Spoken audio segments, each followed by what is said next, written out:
Welcome to another deep dive. Today we're going to be looking at reflective equilibrium and how it can help us to make some sound moral judgments. Sounds like, a mental workout for your moral compass, if you will. Yeah. We'll be focusing on the Stanford Encyclopedia of Philosophy's entry on the topic, which, builds on a concept developed by John Rawls. It's really interesting stuff. This reflective equilibrium, it really gives us a systematic framework to navigate ethical dilemmas. And it helps us to, move beyond just relying on gut feelings. So it's more than just what feels right. There's deeper analysis going on here. Yeah, exactly. Okay. Reflective equilibrium is kind of like this balancing act where we weigh our considered judgments against general ethical principles, making adjustments until we reach a state of coherence. Okay, I like that. A balancing act. So let's break that down a bit further. What exactly are these considered judgments? Good question. Considered judgments are those that we make when we're at our most rational and informed. So imagine you're facing a very complex ethical decision, and you've gathered all the relevant facts. You're thinking clearly and calmly, and you are genuinely motivated to determine the most ethical course of action.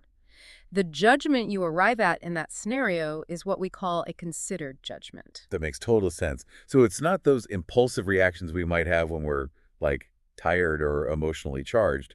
It's those judgments we arrive at after careful deliberation. Exactly. But sometimes even our most considered judgments might need some tweaking as we delve deeper into ethical principles. Okay, so how did these ethical principles then come into play? Do we just pick and choose the ones that resonate with us?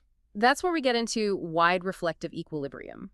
This idea stresses the importance of considering a wide range of ethical frameworks. We might consider things like utilitarianism, Kantian ethics, virtue ethics, and various other philosophical perspectives, and analyze all their different arguments and implications. So it sounds like we're taking those considered judgments and putting them through a rigorous test against these different ethical systems. So is the goal here to find that one perfect principle that aligns perfectly with all of our judgments? Not necessarily. It's more about creating a coherent and well-grounded ethical framework.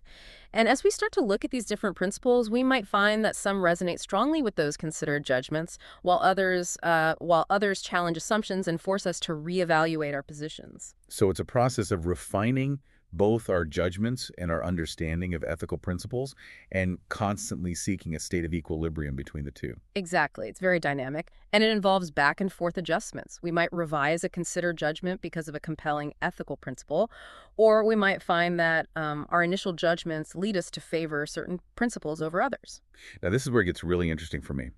What happens when our considered judgments clash with a well-established ethical principle? How do we decide which one we need to prioritize? That's a key challenge in reflective equilibrium. It requires us to consider very carefully the arguments and justifications behind both our judgments and the principles in question. We might need to examine the specific context of the dilemma, or explore potential exceptions to the principle, or even consider revising our understanding of the principle itself. Yeah, it's a process of weighing the strengths and weaknesses on each side and seeing if we can arrive at a resolution that maintains the overall coherence of our ethical framework. Gotcha. So it's not about blindly following those rules or clinging to our initial judgments, but it's about engaging in this process of reflection and refinement. Exactly, and cultivating intellectual humility and being open to revising our beliefs in light of new insights or perspectives. This is all very intricate. Are there any practical examples of how this might work in real-life situations? Sure, let's consider the classic ethical dilemma of lying. Suppose you believe that lying is always wrong, but then you're faced with a situation where telling a lie might save someone's life. Ooh, that's a tough one. How would reflective equilibrium guide us there? Well, we would examine our considered judgment in this specific case, which might be that lying is justified to save a life, and then we would compare this judgment to the principle of honesty. And if those two clash? That's where the real work begins. We might explore different interpretations of the principle of honesty. Considering whether there are exceptions or qualifications. We might also delve into the potential consequences of both lying and telling the truth, weighing the potential harms and benefits. So we're not just tossing out the principle of honesty altogether, but we're trying to see if it can be reconciled with our considered judgment in this particular case. Exactly. It's about seeking that balance between our general principles and our judgments in specific situations. That makes sense.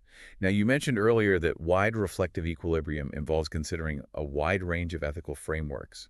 Could you elaborate on that a bit more? Sure, let's say we're grappling with the issue of animal rights. Okay. We might start by considering our considered judgments about how animals should be treated. We might believe, for instance, that it's wrong to cause unnecessary suffering to animals.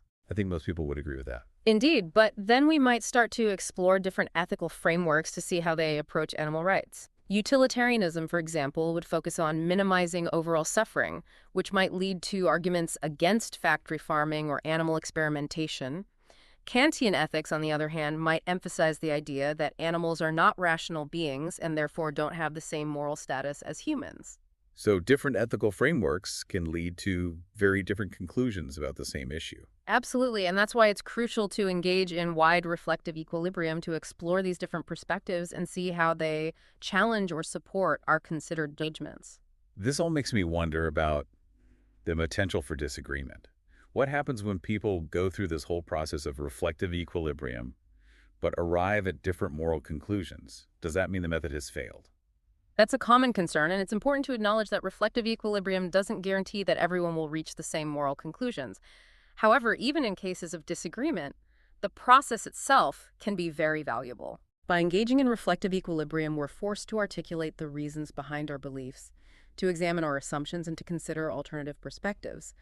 This process of self-reflection and critical thinking can lead to greater intellectual humility and a deeper understanding of the complexities of these ethical issues. So even if we don't all agree on every single issue, at least we're having a more informed and nuanced conversation. Exactly. And that's a crucial step towards building a more just and ethical society. And I'm curious about the role of personal biases. In this whole process, we all come to these ethical dilemmas with our own unique experiences and perspectives. How do we ensure that our considered judgments aren't simply a reflection of our own biases? That's a crucial question, and it highlights the importance of being aware of our own biases. It's a challenge we all face when we're engaging in moral reasoning. So what can we do to kind of mitigate those biases? Well, one crucial step is to actively seek out diverse perspectives. If we only surround ourselves with people who share our views, we're less likely to challenge our own biases. Exposing ourselves to different viewpoints, even those we might initially disagree with, can help us broaden our understanding and identify potential blind spots in our own thinking. So it's about getting outside of our echo chambers and engaging in open-minded dialogue with others. Precisely by engaging with different perspectives, we can test the strength and coherence of our own beliefs and potentially refine our considered judgments in light of new insights. This all makes reflective equilibrium sound like an ongoing process, a constant journey of refining our ethical compass. You're exactly right. It's not a one-time exercise, but a lifelong commitment to intellectual and moral growth. Now, we've talked extensively about reflective equilibrium at the individual level, but how does this concept apply to groups of people or even entire societies? Is there such a thing as like a collective reflective equilibrium? That's a fascinating question, and it leads us into the realm of public reflective equilibrium.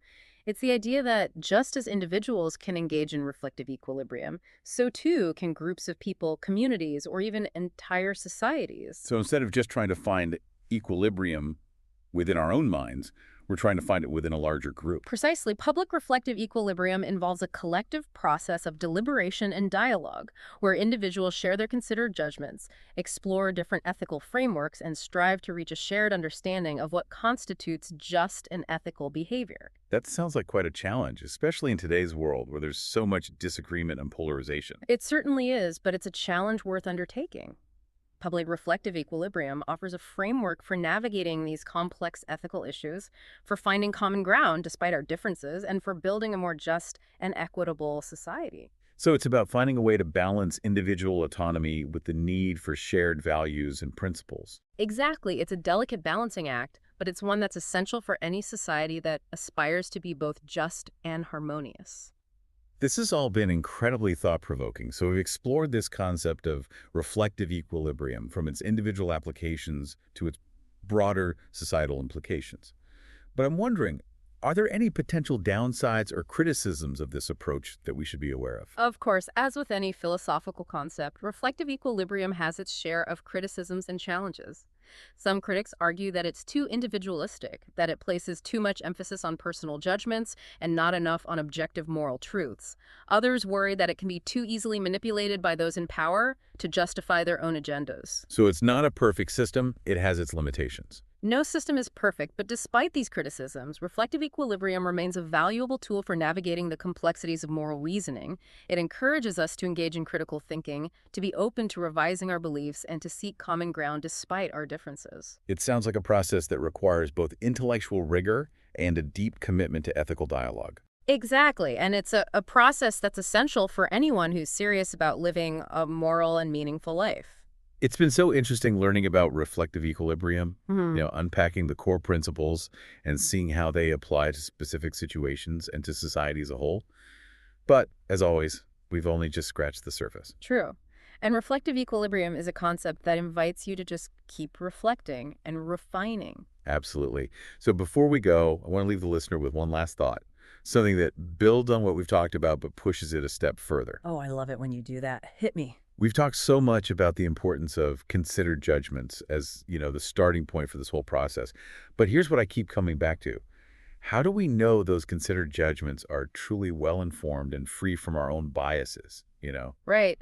Because even when we try to be totally rational and objective, our judgments can be shaped by things we're not even aware of. Our background, culture, personal experiences, those can all subtly influence our moral intuitions. Yeah, like those biases are lurking in the background. Yeah, exactly. They might be shaping our considered judgments without us even realizing it. That suggests we need to be even more careful in examining our own judgments. We can't just assume that a gut feeling is right. We have to ask ourselves where those feelings come from, whether they're based on good reasoning and evidence. So we almost need a kind of meta reflective equilibrium, right? Like a reflective equilibrium about our reflective equilibrium. Yeah, it's about constantly challenging those assumptions and being willing to revise our beliefs, in light of new information or perspectives. It's not always easy, but it's essential for growth. So it sounds like a lifelong journey of refining our ethical compass. It is, and a journey worth taking. The pursuit of a well-examined life, guided by thoughtful principles and considered judgments, can bring meaning and purpose to our existence. Absolutely. And for those of you listening who've been on this journey with us, I encourage you to check out the Stanford Encyclopedia of Philosophy's entry on reflective equilibrium. There's a lot of great information there. And don't stop there. Keep exploring and questioning and refining your moral compass. The world of ethical inquiry is vast and always changing. Well said. So until next time, keep those minds engaged and keep reflecting.